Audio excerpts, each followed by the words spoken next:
Good afternoon. Welcome to the latest in the series of Policy Exchange webinars on the world after coronavirus. I'm just going to let the virtual audience assemble for about 30 seconds because it takes a little bit of time for everybody to come together. But I'd just like to welcome you all here today. Welcome you here. I was about to say this afternoon, but this is the most international panel that we've ever been able to assemble on multiple time zones. We've of course our distinguished UK participants, Lord Hague of Richmond, former Foreign Secretary, and Lord Wood of Anfield, previously Foreign Policy Advisor to Gordon Brown and Chief Policy Advisor to Ed Miliband, successively Prime Minister and leader of the Labour Party. Also a great privilege to welcome from Adelaide, our Chairman of Trustees, Alexander Downer, previously Australia's longest serving Foreign Minister, and of course also a distinguished Australian High Commissioner to London. Delighted also from the other end of the world, moving in American terms further westward to welcome Julianne Smith, who works for the German Marshall Fund of the United States, but was also previously Deputy National Security Advisor and Acting National Security Advisor to then Vice President Joe Biden. And also a great pleasure to welcome from the West Coast, you win the prize for an early rise to Lieutenant General H.R. McMaster, previously known, of course, to all of you as National Security Advisor to President Trump. Welcome back, and thank you to all of you for your time and friendship through the years. I'm just going to take you all quickly through everybody. All our panelists are going to speak for 5 minutes, and then we're going to open it up to this virtual audience for questions. We had a very good discussion last week on the economy, as I say, with all of the leading UK participants in the 2008 crash, Mervyn King and others. It worked extremely well. I know it'll work brilliantly today. If you could just flag up on your icon in the middle of the bottom of your screen if you want to ask a question. As I say, though, I'm sure there'll be a huge number of people who want to ask questions, so I hedge everybody with the words that not everybody will be able to ask a question, but we're going to try, obviously, and accommodate as many of you as we can. So as I say, please put your virtual hand up on that icon in the middle of the bottom of the screen. So thank you, William. Thank you again for coming here today. Look forward to hearing what you've got to say on the great theme of, where now for China policy after coronavirus. Well, thank you very much indeed, Dean, and hello to everybody listening to us this afternoon. Of course, there are some immediate implications about China policy of the COVID-19 crisis. It's very important for the consumption of and trading in wildlife to end in China and the rest of the world, unless we are to see this repeated many times in the future. It's very important for data to be shared fully when a worldwide pandemic arises. These are obvious and immediate implications, although they have to be acted on further. But in my view, this crisis reinforces the case for two major pillars to be established for Western policy towards China. The first arises from the fact that China isn't going to play by our rules.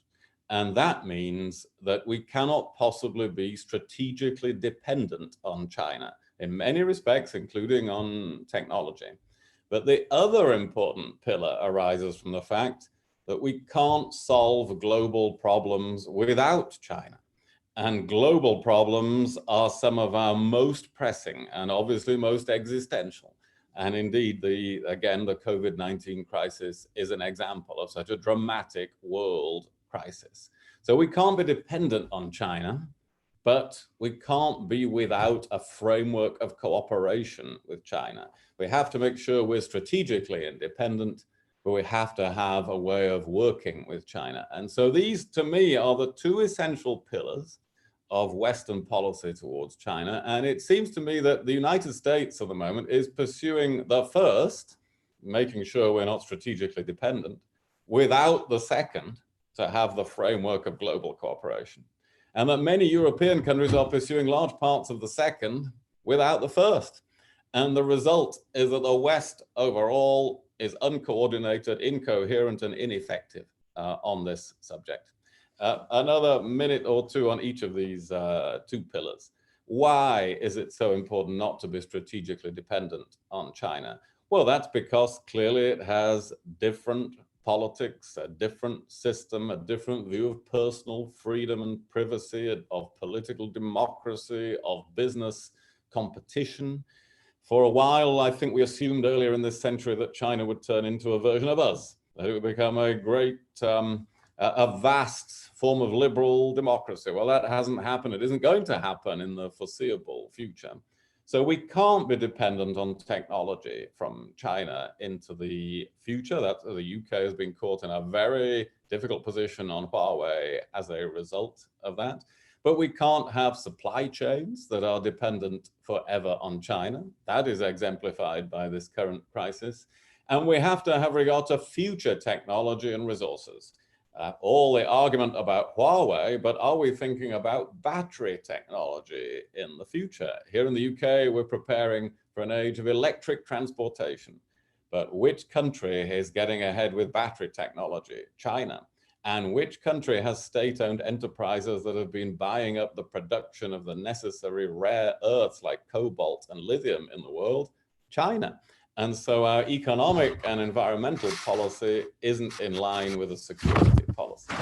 Final word about why we need the other pillar of global cooperation.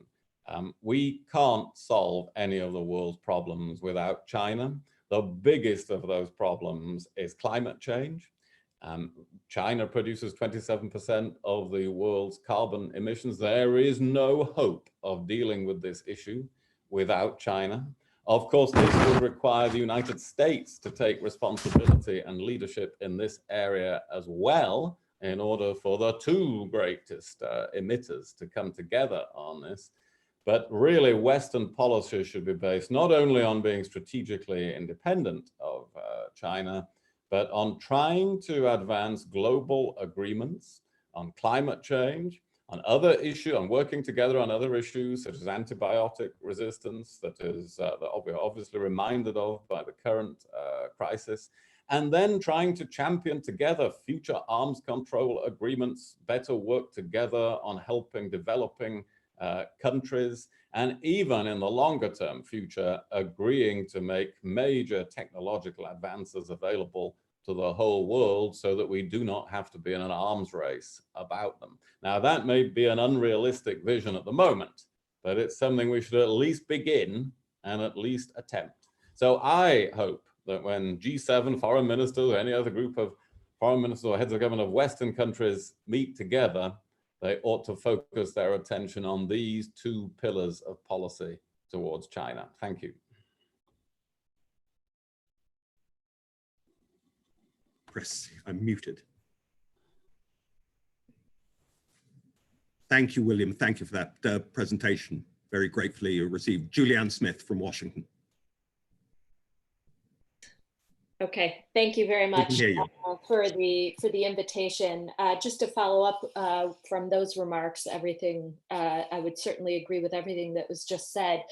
I do think that before the coronavirus hit the global stage, the transatlantic relationship on China had been essentially distilled down to a single issue. And we were focused very heavily on this debate about 5G. And I want to just say two things about that. One, I think that was far too limiting in terms of a scope. There's so much more we could be talking about as transatlantic partners on this issue. But I also was worried before Corona hit that the transatlantic partners, our friends in Europe in particular, felt like the 5G issue was something that had only been identified as an issue that President Trump was concerned with. And my message to our friends in Europe and across England today is that there is enormous bipartisan consensus on this question of 5G. Democrats and Republicans across Washington have collectively moved to the right. You'd be surprised how much bipartisanship there is on this issue across this town. Of course, we can argue about our views on things like decoupling and a whole range of issues as it relates to China. But on this particular question, I think Democrats and Republicans believe that there are a lot of broad geopolitical consequences of moving forward with working with Huawei and not relying on a different set of suppliers. I think there are broader questions there about the value set that this debate represents. And I think collectively, Republicans and Democrats would like to find some sort of Western solution to this so we can not only work on this issue, but then widen the aperture to this whole array of issues that were just listed. We have so much to talk about with our European friends about the investments that China is making in critical infrastructure across the European continent, about the investments that they're making in ports, about the way in which they're creating a narrative around the assistance that they're providing across Europe right now, about the ways in which they use disinformation, their predatory trade practices, the values debates that they're putting forward, the investments that they're making in emerging technology, and how they want to be the country that sets global norms and standards. I think we've got to do a 180 on that and ensure that we not only bring Europe and the United States together to address everything that I just listed, but that we also bring in other democratic nations around the world, including our friends in Japan or India or Australia, so that we can work collectively to preserve the values that we hold dear and put ourselves in the driver's seat to set the norms that will guide us in the future, particularly on some of these questions tied to emerging technology. So a couple of messages here today. One, we obviously have a lot of short-term concerns about how the coronavirus will affect all of us around the world and how we need to work with China in the future on a vaccine and distribute that vaccine globally. But beyond that, we need to pull in Western nations together to address the more unsavory side of our collective relationship with China. And again, get at the heart of some of these challenges that are associated with China's rise. So with that, I'll leave it and turn the floor over to some of the other speakers. Thank you. Brilliant. Thank you, Julianne. Really, thank you for that really arresting presentation. Alexander Downer from the home team, as it were, here at Policy Exchange. Welcome. Well, thanks very much, Dean. I hope you can all hear me quite clearly. I've said for a long time that the most important geopolitical issue in the world today is managing the rise of China, and I really agree with those comments about the importance of Western countries, which does include Japan, South Korea, and Australia, not just the transatlantic countries, working together and developing a much more coherent set of policies to manage the whole issue of the relationship with China. This coronavirus crisis is a huge blow to China's prestige, not necessarily amongst policymakers, or you might say the elites, but amongst the general public. And I can tell that being in Australia and talking to people in the UK, how ordinary people feel very strongly about this, the huge damage that's being done to us all as a result of something that began in China. So at one level, China has lost a great deal of prestige, of international prestige.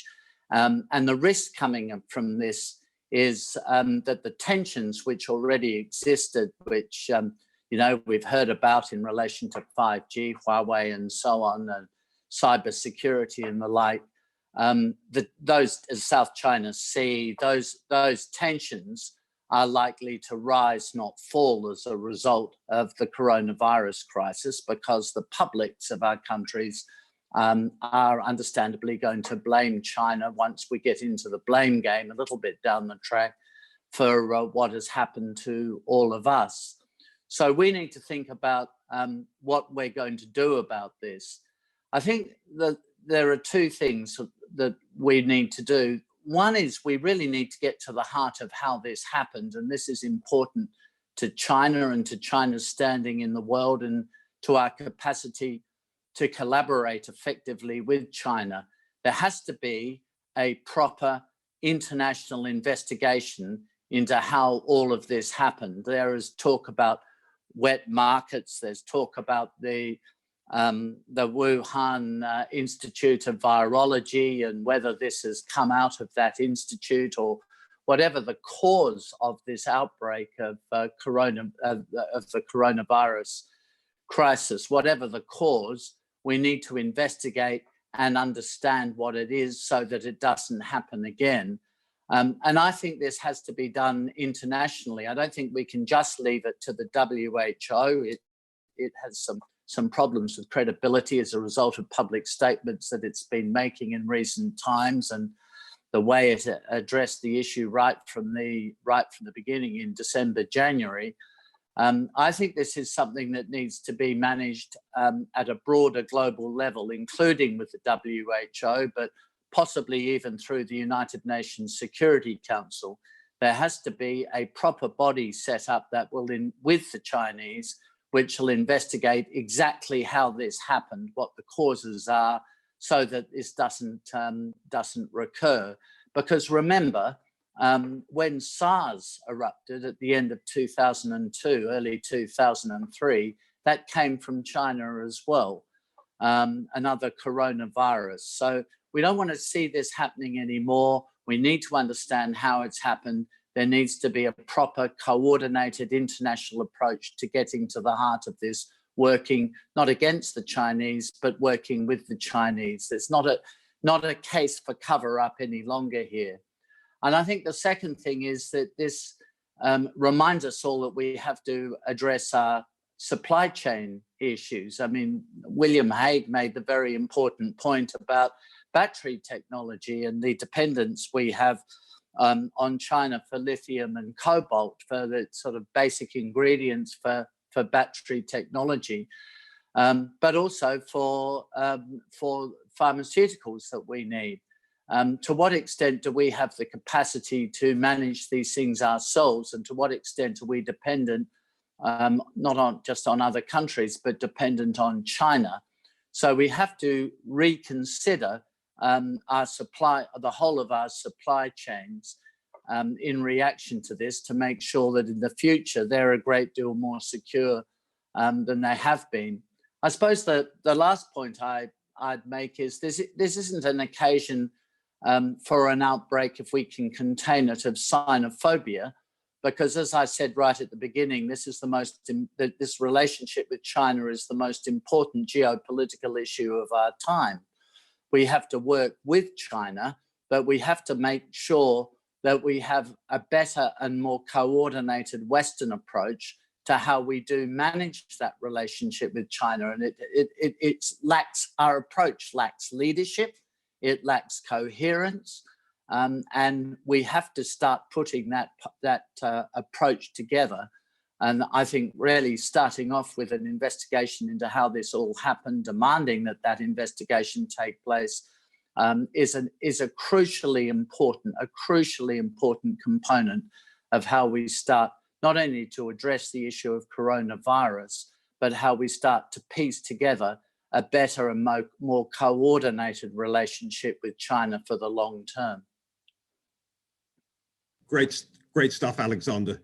Lord Wood of Anfield, welcome back.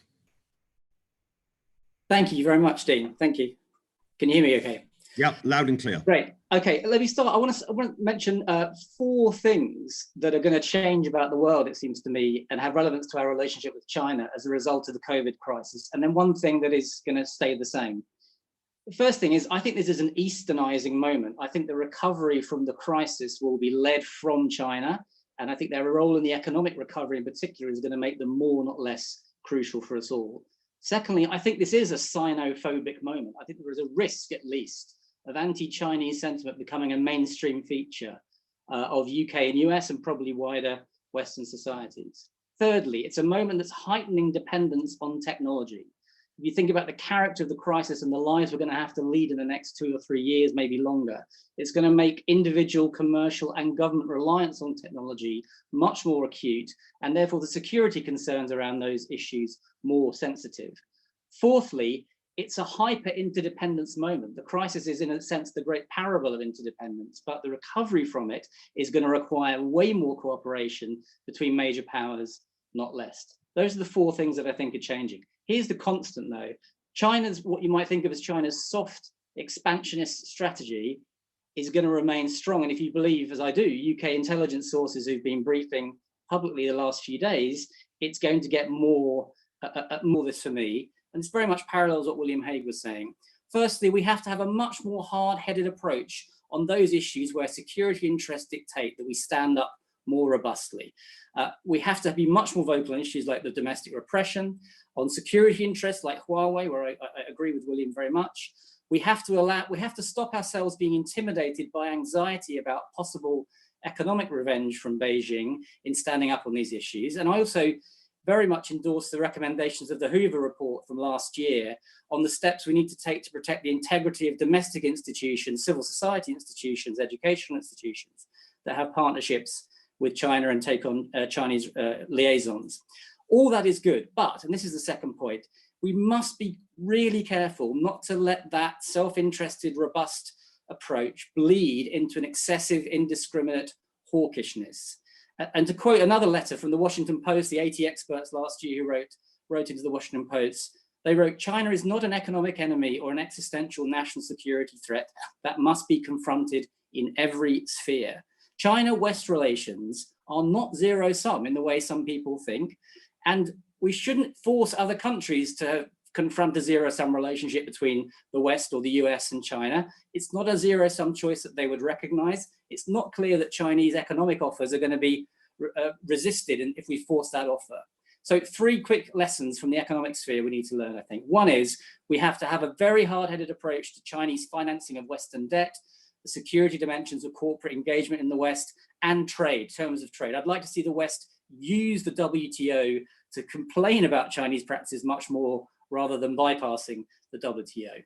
Secondly, there is an emerging catastrophe in the developing world after COVID, particularly with debt, and we will need China's help, and we will need to work with China in order to cope with that escalating nightmare of the indebtedness of the developing world. There is no alternative but to work constructively with China, given their role, particularly in Africa on that one.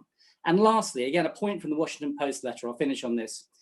We have to try and seek to engage China in multilateral institutions much more. One of the things that scares me most coming out of this crisis is how not fit for purpose our international institutions are at the moment. We will need them most. But we need to work not just with China and existing international institutions, but encourage the new kinds of international institutions like the Asian Infrastructure Investment Bank, the New Development Bank. We need to be constructive about China's engagement in those kinds of multilateral fora as well. So for me, the key is hard-headedness on the one hand, but combined with trying to bend the character of interdependence with China and the institutions that will enable that to happen in ways that produce stability and prosperity for both of us.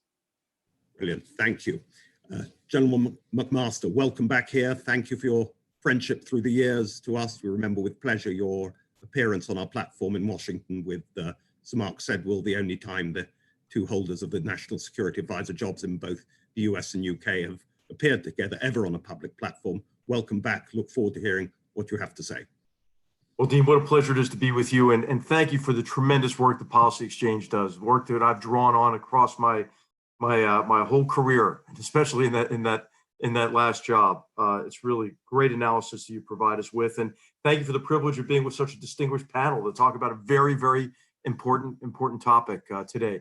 I just first would like to say I'm so glad to see that the Prime Minister is recovering. It's a great relief to all of us in the United States, those of us who know him personally, as well as all of us who have a special place in our heart for the UK-US relationship. So I know that the UK is going through a difficult time as we are, and our thoughts and prayers are with all of you. Hey, I just want to say, first of all, I think that Edward Lucas got it exactly right yesterday in the Times. It is time for us to end our self-delusion about the Chinese Communist Party. And I really appreciate Julianne's comments on this. There is tremendous bipartisan consensus in the United States, I believe mainly because we recognized that the assumptions that underpinned our approach toward China, at least since the end of the Cold War, were flawed, were wrong. And that is in particular the assumption that China, after having been welcomed into the international community, welcomed into the international economic order, especially with membership in the WTO, would play by the rules. And as China prospered, it would liberalize its economy and then ultimately liberalize its form of governance. Well, China actually isn't playing by the rules and has not liberalized its economy. In fact, has doubled down on unfair trade and economic practices associated with its statist economy. And far from liberalizing its form of governance, the Chinese Communist Party is perfecting this Orwellian surveillance police state internally and becoming more and more aggressive externally. Why? Why did we get this wrong? We got it wrong because I think we failed to give adequate attention to the ideology and the emotions and the aspirations that drive and constrain the Chinese Communist Party's behavior. And I think when we talk about the problems that we have with China, we should distinguish between China writ large and the Chinese people and the policies of the Chinese Communist Party. And so we ought to consider what is driving that party. And I think what we all might agree to is that this is an authoritarian dictatorship that is trying to extend and tighten its exclusive grip on power.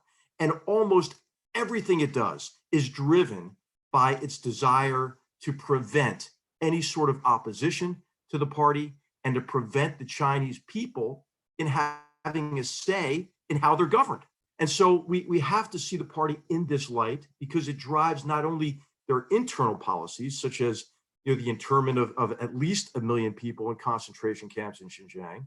It drives their internal policies in connection with the social credit score and the surveillance state, the prevention of any kind of transparency, the building of the Great Firewall, the expulsion of Western reporters, and as well as their sophisticated propaganda campaign aimed at their own people as well. But that party's desire to maintain their exclusive grip on power drives their external policies as well. And that manifests itself in the narrative of the China dream and national rejuvenation. And it leads to aggressive policies in terms of economic aggression against our free and open societies and free market economies. And it leads to military aggression in connection with China's land grab, so to speak, in the South China Sea, and trying to dominate across, have a dominant military position across the Indo-Pacific region.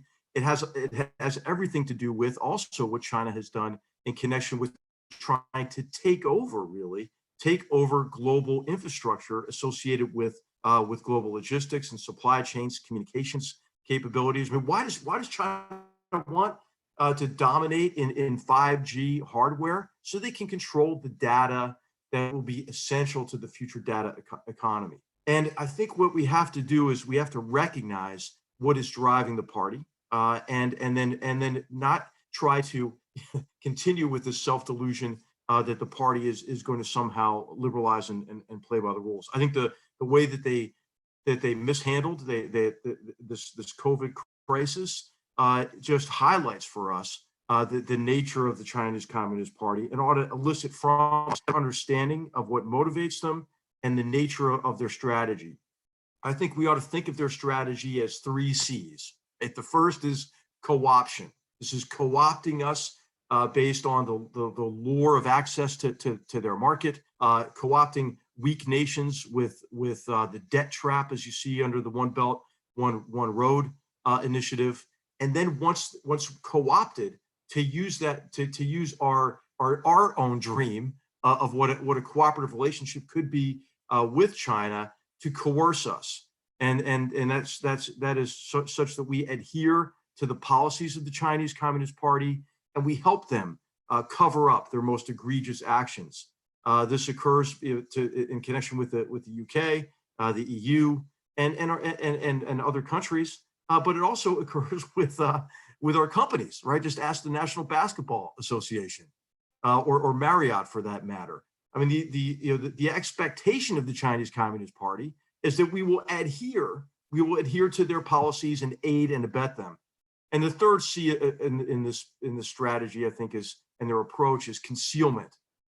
the party portrays its actions as just normal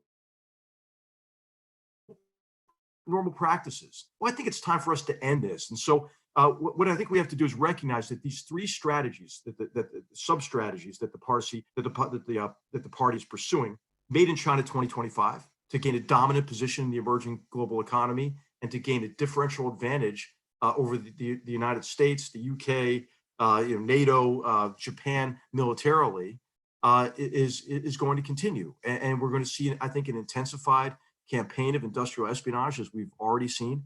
I mean, what APT-10 did in terms of cyber espionage is unprecedented, and is continuing now, that degree of industrial espionage. And then also the policies under One Belt, One Road initiative. As countries, I think, as we emerge from this economic and health crisis, are going to be more vulnerable to the Chinese Communist Party's debt trap, and we have to be wary about that as well. And then what we're bound to see, a continuation of their announced strategy of military-civilian fusion.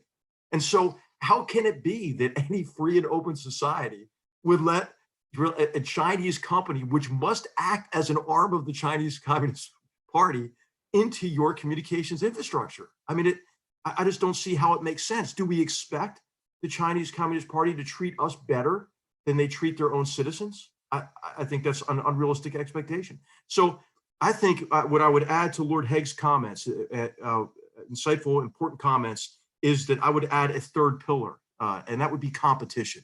We have to recognize that we're in a competition, and that ought to drive, as Julianne mentioned, a much broader, I think, international, all the panelists mentioned, broader international cooperation. But I would just differ with Lord Wood. I don't think that's going to happen in international organizations unless we compete, right? The WTO is not going to solve our problems with China, just like the WHO didn't address this problem of COVID-19. There's no prize for membership in these organizations because China is actually infiltrating and subverting those organizations to try to bend them toward the policies of the Chinese Communist Party. And so I think competition is what I would add to the discussion. And then I think that for all of us, we just have to recognize that this is going to take tremendous cooperation between us, because I think what we're in now is a decoupling competition. I think there's a broad recognition that the Chinese Communist Party is not going to change its behavior, and therefore we have to minimize our exposure, as Lord Haig said, our dependencies on the Chinese Communist Party. And you can already see the Chinese Communist Party with this faux assistance internationally, to what 98 countries, its actions in Italy in particular, and trying to draw a contrast between, the EU's unresponsiveness and China's assistance to Italy, even when the EU's assistance dwarfed the Chinese assistance to Italy, that we are in this decoupling competition right now. And unless we get some more backbone ourselves and recognize that we have to compete and recognize that this is a competition between free and open societies and a closed authoritarian system imposed on the Chinese people by the Chinese Communist Party, we're going to remain at a disadvantage. I think it's great to talk about cooperation with China, but we have to recognize that that is the Chinese Communist Party's #1 talking point. And it's associated with this effort to conceal their actions as normal behavior. I mean, I think these letters that have been signed by US scholars and policy people are unfortunate, because they provide additional cover for the party when we ought to be pulling back the curtain on its activities and no longer allowing it to conceal its egregious behavior aimed at its own people and aimed at our citizens as well. Real privilege to be with you, Dean, and thank you for the opportunity. Thank you, General. Thank you for that outstanding presentation. So we're going to throw it open to the floor. We've got lots of questions, as I anticipated beforehand. The only thing which I would ask, I'll be calling upon people, if you can state your name and organization, just for those who may not know whom you're representing. just also for the sake of our subsequent broadcast needs here at Policy Exchange. I'd ask the first question, please. Tom Tugendhat, name and organization, please. Dean, hello, it's Tom here. My camera doesn't seem to be working, but I shall carry on anyway. Dean, we've heard a lot of comments there that I think were absolutely brilliant and very insightful, and I'm particularly grateful that General Master was on at the end there. But one of the things that Alexander Downer raised that I thought was particularly important was talking about wider coalitions of the willing, as it were, around the world. And one country that I haven't yet heard mentioned is India.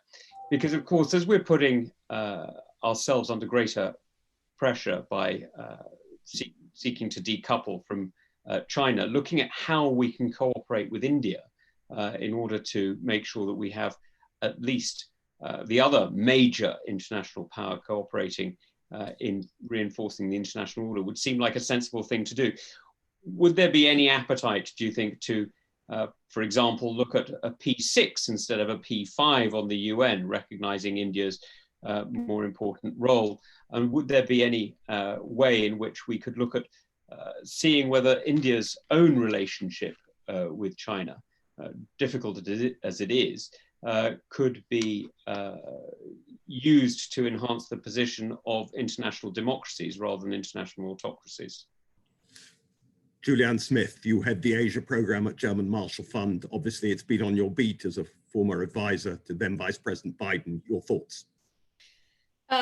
I did mention India earlier in my remarks. I do, as I said earlier, believe that not only do the transatlantic partners have to get their act together on a broader China agenda, which just we failed to produce over the last year or two, but I do think we have to include other nations like India in that conversation. You know, Kissinger long ago used to talk about the strategic triangle in referencing the US, China, and Russia.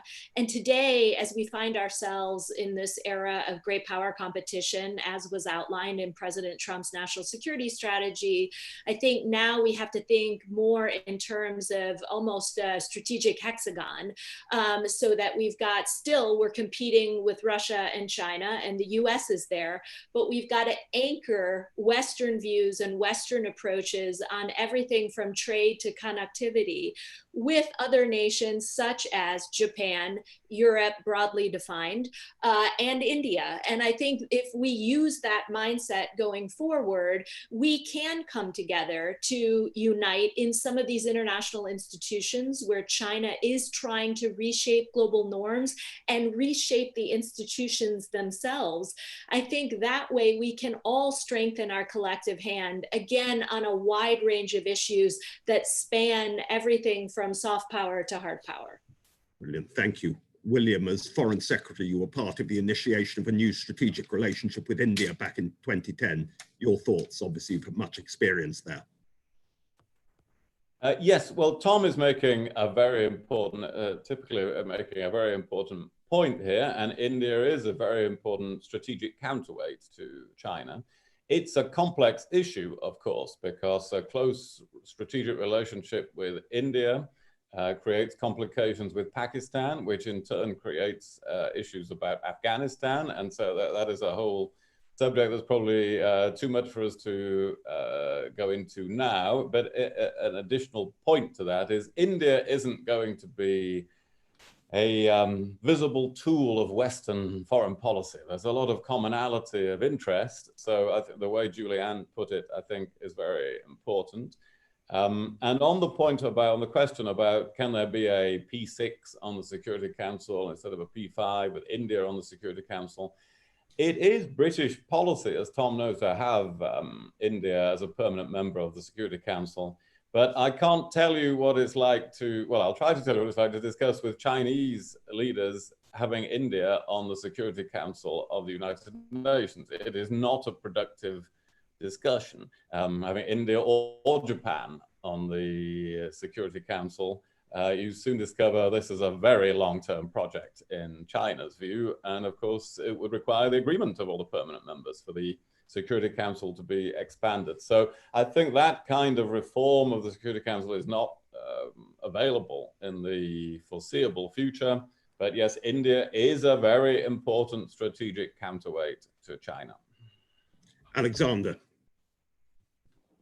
Well, I agree with that, though I think the fundamental priority here is to try to get the Western position much better coordinated than it currently is in relation to China policy. And India has a pretty independent foreign policy. It's one of the founder members of the non-aligned movement, and it prides itself on being non-aligned. So in that sense, it doesn't quite fit in with the West in ways that some of us in the West might like India to do, but India itself won't want to lock in that firmly with the West. So first of all, the West needs a much more coordinated policy in dealing with China and a much more coordinated approach. Secondly, reaching out to India makes enormous sense. India's view is that it wants to balance Chinese power in Asia, particularly through the Indian Ocean and to some extent in Southeast Asia. And for those of us who live in the East Asian hemisphere, we look very much to India to help balance Chinese power so that particularly the East Asian hemisphere doesn't become subjected to a kind of Chinese Monroe doctrine for East Asia, which is the risk, has been the risk for quite some years. So in that sense, drawing India in has been important. Shinzo Abe, for example, has been pushing this idea of a coordinated policy position between Japan, Australia, and United States and India, a kind of four-power agreement, which hasn't really quite taken off because the Indians have been a bit reluctant to embrace it. But I think we should continue to pursue that particular initiative, which doesn't affect any of the rest of you, I suppose, other than the Americans. But drawing India in makes a lot of sense. India will always be well disposed to the idea of playing a part in balancing Chinese power, but they won't want to get themselves into a position of being, if you like, in opposition to China. They'll be very cautious in how they handle that. Thank you. Stuart.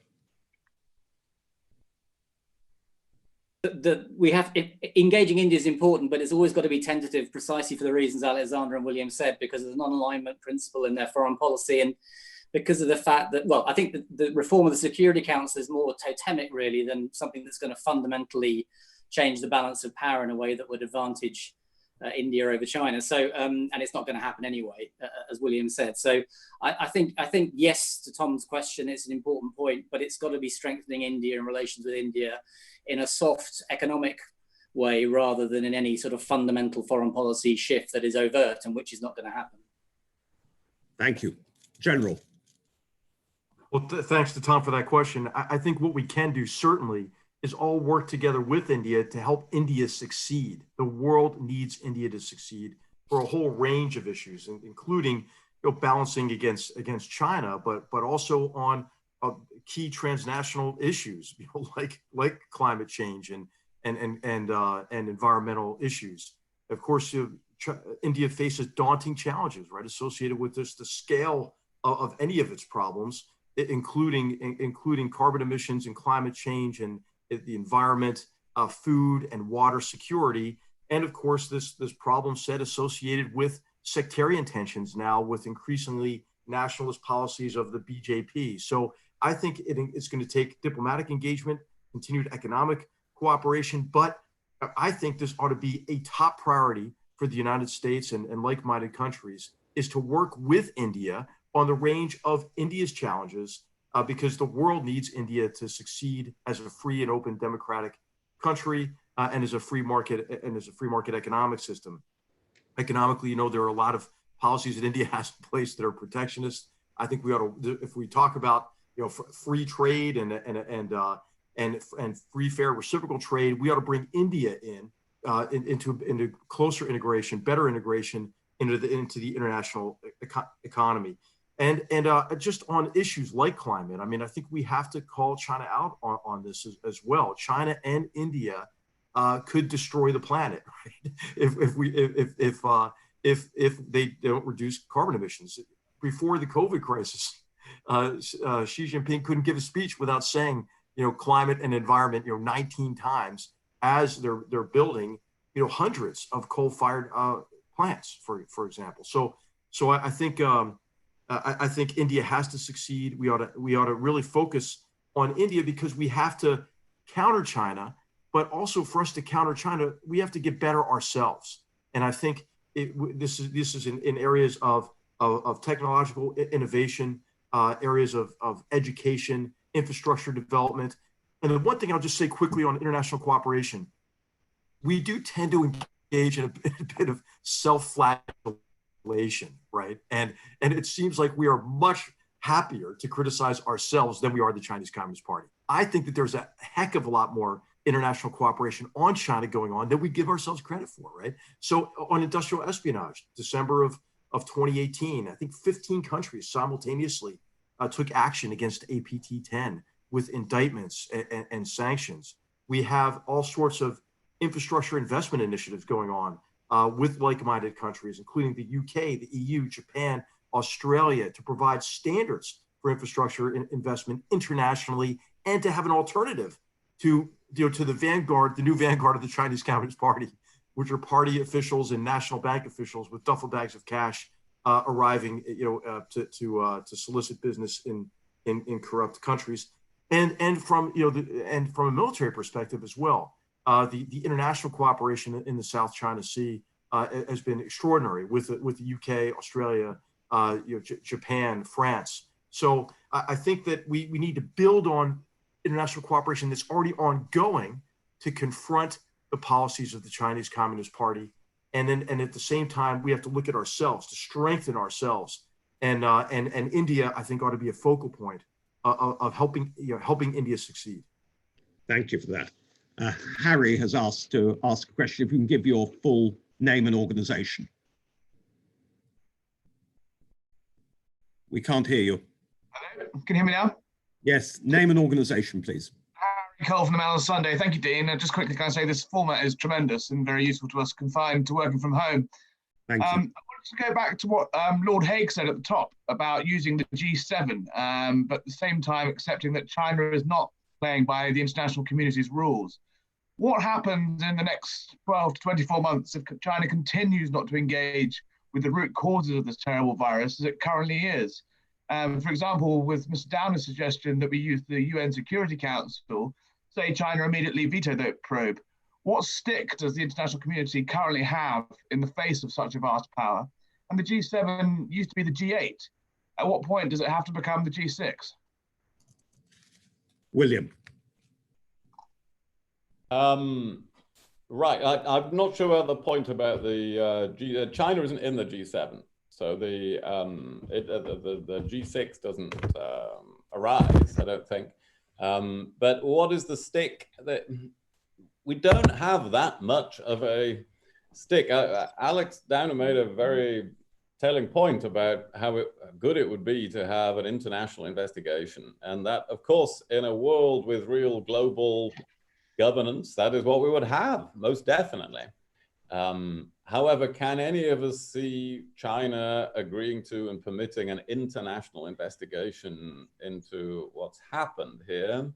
I think that's very unlikely. And of course, there have been coordinated attempts by China in social media and other routes to spread ideas that it was somebody else's fault, including the fault of the United States. I think those have been rather clumsy and easily exposed attempts.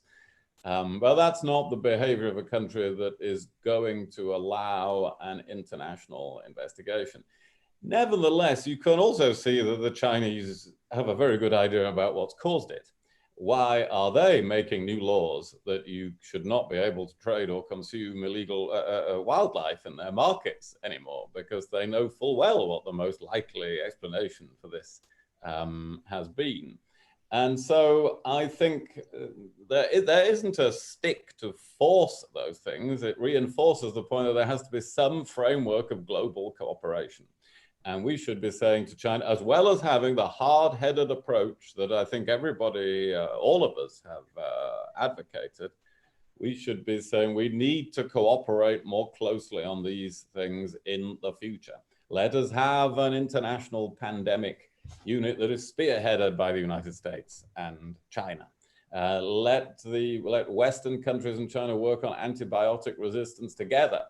All of these, this is the agenda that we have to present in the future. China can say no to that, but it would be under immense global pressure to accede to those things.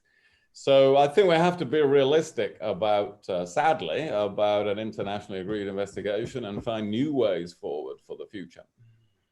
Thank you. Anyone else want to come in? The question was directed for Lord Hague, but do any of the other panelists want to add anything in response to Harry Cole of the Mail on Sunday? Well, can I just take up William's point about the investigation? I think this is an example of putting China under pressure. And I think in these circumstances, I'm here reflecting the views of the broader Western public who are all suffering quite grievously from this coronavirus crisis. We know it started in China. We don't exactly know how it started. We need to make demands of China. And I think, of course, William's right. They might be pretty resistant to this, at least at first blush, they might be resistant to it. But I think we have to persevere. And the reason I think we need to persevere is partly because of the soft power that comes out of this. I think for China, this is potentially quite a blow to its standing in the world. This is a pretty rough thing to say, but I think we need to ram that home to them. I think we need to make it perfectly clear that if any country wants to trade with the international community and engage with the international community, they're extremely welcome. But there are certain standards that have to be met, and their standards here of biosecurity, of broader security, fall well below what the international community expects. And we need to ram that message home to them in a pretty brutal sort of diplomatic way. And this will, I mean, they can resist that, but it is very difficult for them continually to resist it. And I think it will damage their standing with the broader community, not just with the Western community, but the broader international community, if they continue to try to cover up, assuming they know, but assume they continue to try to cover up how this coronavirus pandemic erupted from Wuhan. So, you know, I think these issues of soft power are very important, and the standing of China, the prestige of China, it's at stake here, and we need to make it perfectly clear to the Chinese that they need to collaborate much better with the international community if they want to regain their prestige. Thank you. I just want to give as many people as possible who've put their virtual hands up to ask questions. I think we go on from this, and then I'll ask other panelists in turn if they want to take the lead on any subsequent questions. I've got a question from Juliet, if you can state your full name and organization.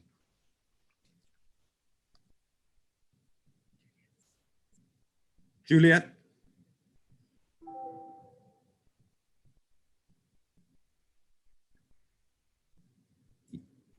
Juliet, hello? Can you hear me?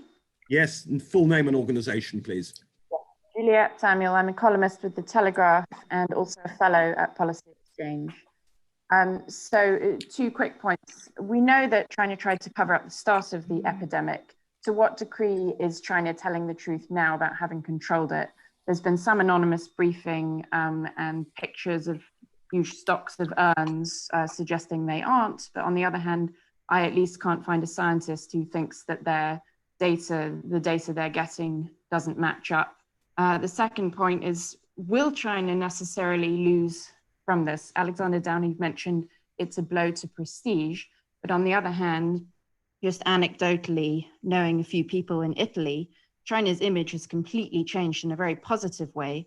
the help and aid that they have given Italy in combating this virus. So what will be the net result of that around the world, and how do you combat that that image change, the positive image?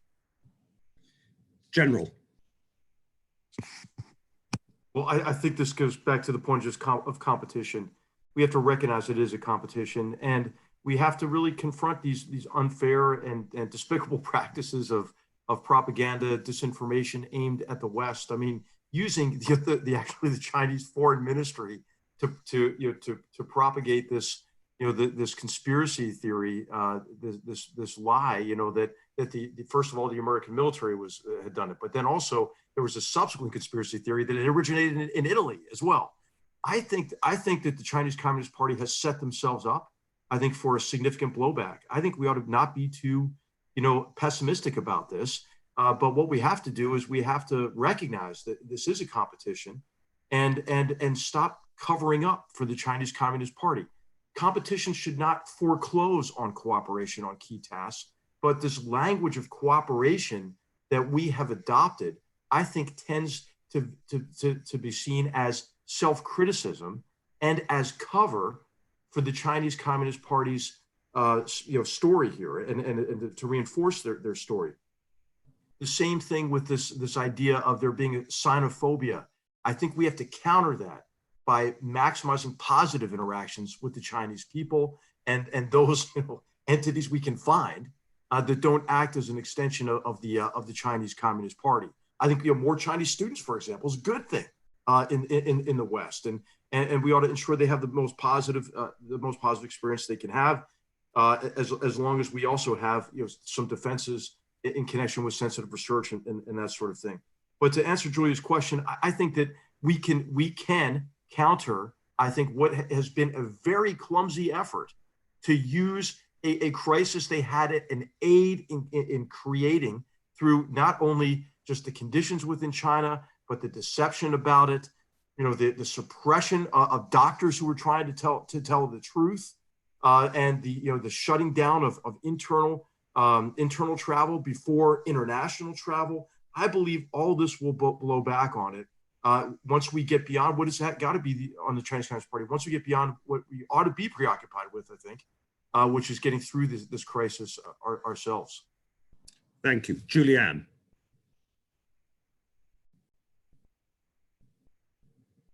I just second a lot of what General McMaster just laid out. I mean, I think it's absolutely disgraceful, the narrative that the Chinese are putting out in official capacities across Europe about their assistance. They are also providing, in some cases, faulty equipment. We've had issues with faulty testing kits, masks that don't meet standards. They're getting far too much credit for this. But I'm going to say something that General McMaster will probably disagree with me on. And I think the unfortunate part of this, in my mind, personally, I believe that the Chinese have seized on an opportunity where the US, frankly, has been slow to respond and provide its traditional global leadership role. The US did not call for the G7 and the G20 to convene. The US has been slow to provide assistance to Italy. We just delivered a huge package of aid that was absolutely critical, but in my mind, that was a little bit of a day late, dollar short. I also think instituting the travel ban with Europe may or may not have been the right approach, but without consultation with our European allies has all left a bad taste in the mouth of many of our European friends. China has seized on this, has seen that the United States is not playing its traditional role, and then walked through that door. I agree, though, that we have to step up, correct the narrative, go after the disinformation, correct the record where we have a different story to tell, pat ourselves on the back where we're doing far more than the Chinese give us credit for. But again, I think in this debate, we have to acknowledge the US is playing a different role here than it has traditionally in the past, particularly with the way in which that we went about tackling the Ebola crisis in 2014. Thank you. Stuart. Actually, I think as terrible as it was about the cover-up of the origins of the coronavirus crisis and the numbers, I think as bad is the fact that the rest of the world is trying to learn in real time about this virus and strategies for coping. and not having accurate figures about the demographic and other medical side of the casualties and the sick in China has been materially damaging to other countries as they've been trying to work out how to respond to this. So I think there are a huge set of issues here. Will China lose out from this? Well, firstly, just to reinforce a very important point Julian just made, compared to 2008, I was a very minor figure in the UK government in the 2008 economic crisis in its response to that. It is astonishing how little international coordination there is at the moment in response to a much more global, much more interdependent crisis. It's quite astonishing. There are sort of 200 national stories going on in response, rather than any serious internationally coordinated response. And I think we in the West have to bear responsibility for not looking to each other and trying to engineer that. And China, as Julian said, has sort of stepped in with its soft reputational, with a soft reputational power boost to itself in that vacuum. Will China benefit in the long run? Well, look, China is in competition with us, as General McMaster said, in various ways. It does very well on soft and even harder economic power internationally, but it's also in competition with us over values, over attracting talent. And I think that in those things, China is not doing well and will continue not to do well. And this crisis is going to make their position weaker, not stronger. And just to pick up Alexander Downer's point about how we're going to emerge from this crisis, there is definitely going to be a new huge emphasis on biosecurity in international regimes and international discussions going forward, maybe even new regimes internationally on pandemics and biosecurity. And do not underestimate the power, as he said, of shaming China constantly if they do not cooperate in either the creation of these new regimes or full disclosure about things that have happened. So it's not enough maybe, but it is something, and it will continue to matter if the world gets its act together properly as it should do. Thank you. Caroline has a question. You state your full name and organization, please, and title.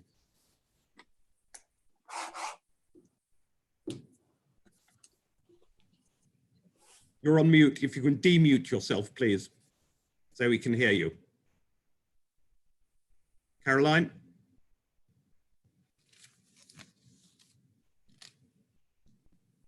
We can't hear you. One more go, and then we'll go on to the next one if there's been a technical malfunction. Okay, we'll go on next to Aubrey, please, name and organization.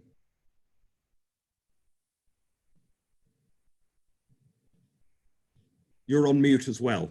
Aubrey. I just had the box. Thank you very much to the panel. My name is Aubrey Allegretti. I'm a reporter from Sky News. We've had some reports overnight in the Times that the Foreign Secretary, in a call with China's Foreign Minister, made a pledge not to politicize the coronavirus outbreak.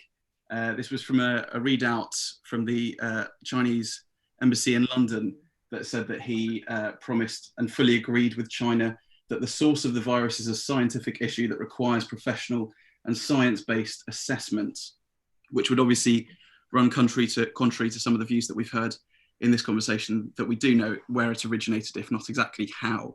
I was just wondering if the panel could comment on that and whether Mr. Raab potentially needs to take a stronger line publicly on that, because the British government at the moment are not responding to requests on that account. William, unfair perhaps to ask you in the line of apostolic succession, your successor but 5. I don't mind being asked that. I'm definitely not going to criticize the Foreign Secretary on the basis of an account given by China of a conversation that he had with the Chinese Foreign Minister, and I'm sure he said all the right things in that conversation. In any discussion about politicizing, I think it's totally in line with everything we've been discussing on this panel, that we all want, and the whole world will want, the scientific truth about how this arose. Alex Downer has been advocating the international mechanisms by which that might happen. But however it happens, we all want that. The scientific consensus, if there is one at the moment, including from Chinese scientists in their initial investigations in January, is there is a consensus about where it arose and how it probably arose in terms of the wet markets in Wuhan. But there are alternative theories. I haven't seen a credible theory that doesn't have it coming out of China somehow. So I haven't seen anything reported in what the Foreign Secretary said that is at variance with the world's hunger for that, far from it, or on this panel at variance with that. I think we're all on the same page, including the Foreign Secretary of the United Kingdom. Stuart. If by who knows what was actually said, as William said, but if by rejecting politicization they mean the Foreign Secretary means resisting turning this into a broader moment to be anti-Chinese, or even to or to be complacent about xenophobic possibilities, as it were, of this, then I support that idea. But of course, this is got to be something where we have to get to the truth of it, because it's a material health and security interest for the world. Thank you, General. Well, thanks.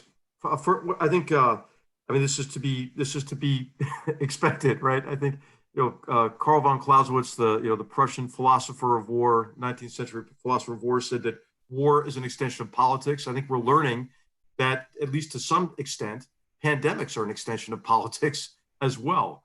And it was the political nature, the nature of the Chinese Communist Party that exacerbated this crisis and probably turned an epidemic into a pandemic. And of course, it is politics, is what China is doing, right? Is trying to then use this crisis to bend this crisis in favor of the Chinese Communist Party's interests. And so I think it's important to call China out on this. And this whole narrative of China, being benevolent and helping the world get through this. I agree with Julianne's point that we have to be much more effective at publicizing what we're doing. But I think because we have become so polarized, at least in the United States, Julianne, that we don't talk about really what we're doing together as a nation. Like, for example, I mean, the U.S. funded the WHO $900 million, 10 times the amount that China contributed to the WHO, even as China was subverting the organization's effectiveness. In March, President Trump signed a bill that included a $1.3 billion increase in foreign assistance in pandemic response. And Secretary Pompeo, just a couple of weeks ago, announced an additional, I think, $275 million in foreign assistance for at-risk countries, right? It's just, we don't publicize what we're doing. And that's because we are, I think, much better motivated than the Chinese Communist Party. And as Julianne said, I mean, a lot of the tests coming out of China are just their fake tests, completely fake, not just flawed. And a lot of the equipment is flawed as well. But China is doing this. They're not providing assistance to really help humanity. I mean, they're doing it to advance the agenda of the Chinese Communist Party. And I think we just have to be better, at countering the sophisticated political campaign by the Chinese Communist Party. Thank you. Dominic has a question. Name and organization, please.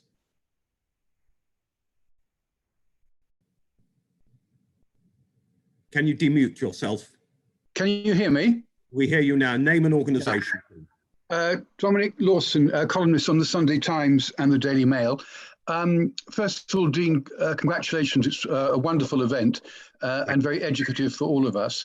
I wanted particularly to address my question to General McMaster, but to the others too. General, you were very eloquent about the tyrannical nature of the communist regime. Others have spoken about the need or the lack of a big stick.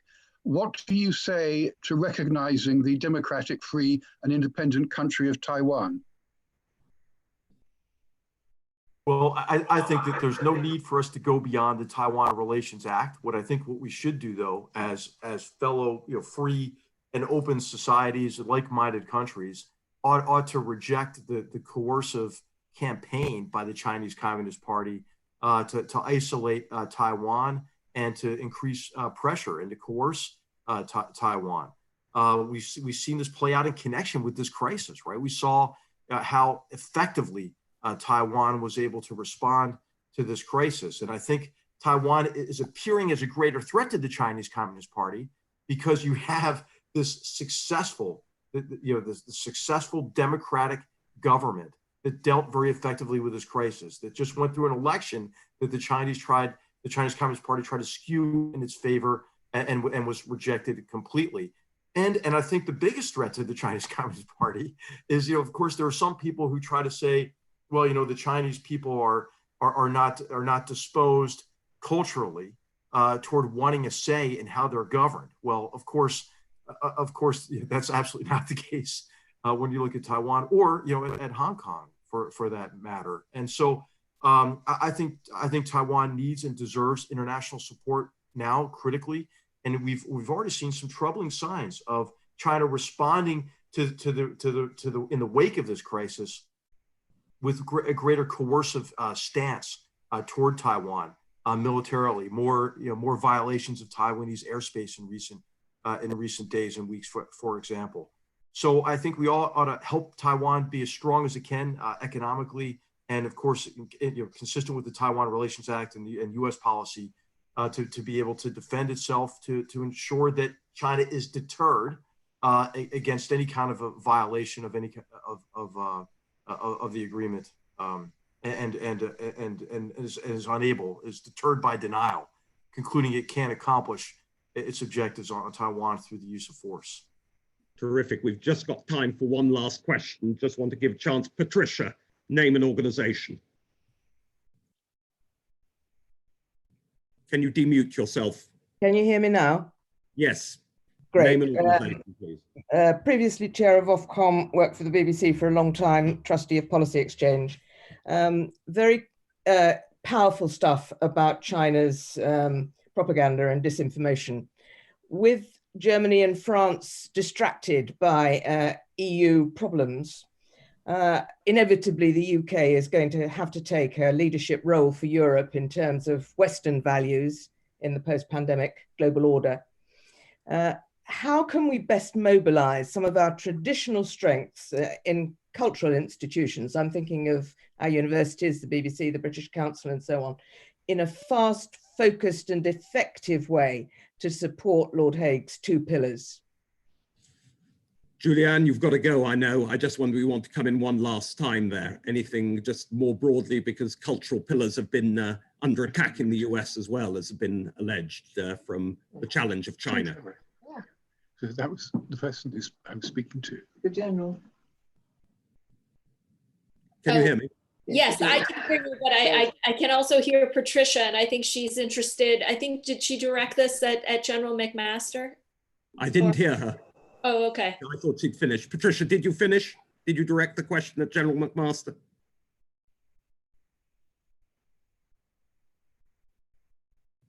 Can you hear me? Can you hear me? Well, it was really directed at our British colleagues, but I think when you think of the cooperation in Western values during the Cold War, we really have got to think about how we gear up to be as effective again in these new, and probably by digital means, but in these new circumstances. Julianne, I know you've got to go. Thank you for your time today. Thank you. I'm sorry, I've got to jump on another call, but I couldn't agree more with the question. When you think about what China's doing with the Confucius Institutes and the academic exchanges and the journalist exchanges, I mean, we have a lot of work to do. We've let our guard down in this space, and it would be nice to reflect on some of the tools that we used many decades ago and how we can modernize some of those instruments to be more effective in coping with the cultural and communications challenges that she's referencing here. Brilliant. Thank you. Thank you for your time, Julianne. Stuart, on Dame Patricia's point. Just very quickly. I mean, I'm not sure. I think that the UK will be sort of head and shoulders above other West European countries in leading the West response. But I take the point about look, we've got to emphasise the independence and the transparency of news sources and the virtues of the way that we. Through the BBC, which I think is having, by the way, a sort of rebonding moment with the British public, by the way, here in lockdown UK. It was under a lot of attack before. I suspect it'll be under less attack after lockdown, but we'll wait and see. But I think those values, which I think are core to our broadcasting and information services, have got to be core. I would like to see Western countries coming together to think about how these values, with the emerging debate about internet regulation and how that is conducted. I think the UK, US, and West European countries need to come forward and start talking together about a common way of doing that, because I think that Patricia's question is exactly right. Thank you. Alexander. you're mute. Can you demute yourself? I'm not on mute, I don't think. We can hear you loud and clear now.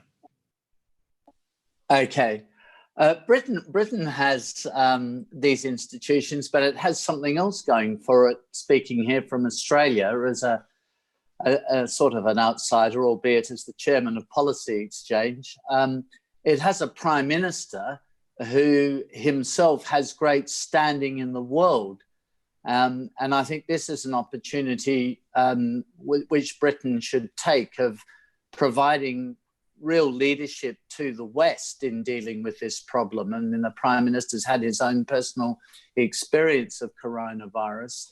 I like the idea of convening a G7 meeting to deal with it, and to deal with the issue that I've been raising through this conference, and that is starting to put together a strategy for getting an investigation into the causes of this coronavirus outbreak. And I think the British Prime Minister could play an important part in putting that G7 meeting together. I mean, maybe normally you would expect the American president to do it, but he hasn't done it so far. So I think Britain could play a leading role, perhaps working with the American president to do that. But I think in the end, in the short term, this issue is going to have to be addressed through diplomacy. And my basic advocacy here is for hard diplomacy, for going in very strongly, but making sure it's targeted, making sure we're focusing on the coronavirus issue. So somebody asked earlier a question about, I think it was Dominic Lawson asked a question about Taiwan and whether we should abandon the one China policy. I wouldn't do things like that. I wouldn't break away into other issues, therefore exacerbating tensions with China to a very dangerous level. I would focus entirely on the coronavirus issue, and I would try to get the G7 to work together much better on the coronavirus issue than has so far been the case. And Britain's soft power through the BBC and its universities and so on, it is as it is. It's not possible to sort of convene that to do something specific now. But that explains a point that perhaps when you're living in Britain, you take for granted, that to the outside world, that is an expression of Britain's influence in the world and soft power in the world. And that can be harnessed, that soft power can be harnessed through some hard diplomacy of the kind I described. Thank you. William, last turn for you. Well, very brief. Thank you to Patricia for that question. I'm glad you like my two pillars of strategic independence from China, but global cooperation. Classic British values of transparency, democracy, fair competition, but global responsibility are absolutely in line with those things. That's why you have, in the course of this discussion, Stuart Wood and I from different sides of British politics have said almost exactly the same things and agreed on all the issues, because these are the values that are central to Britain and to our allies as well, as we've heard. So yes, let us use our very powerful cultural institutions, but it's an essential part of our soft power that our cultural institutions make their own decisions. And so it's up to them how they're going to take that forward. Thank you. General, thank you. The last word from you before we have sadly to wind up. We could have gone on for a long time, and you're waiting for the publication of your forthcoming book on part memoir, part geopolitical Meisterwerk. Look forward to hearing what you have to say. Well, thanks. I just want to say what a privilege it is to be with all of you. Of course, we have to focus on getting through this crisis. As a retired Army officer, I know that our free and open societies respect the sacrifices that our soldiers, sailors, airmen, and Marines make in combat to protect our way of life. And what we're seeing is a new warrior today on the front lines, and that's our healthcare workers and first responders. And I think all of our thoughts and prayers ought to be with them.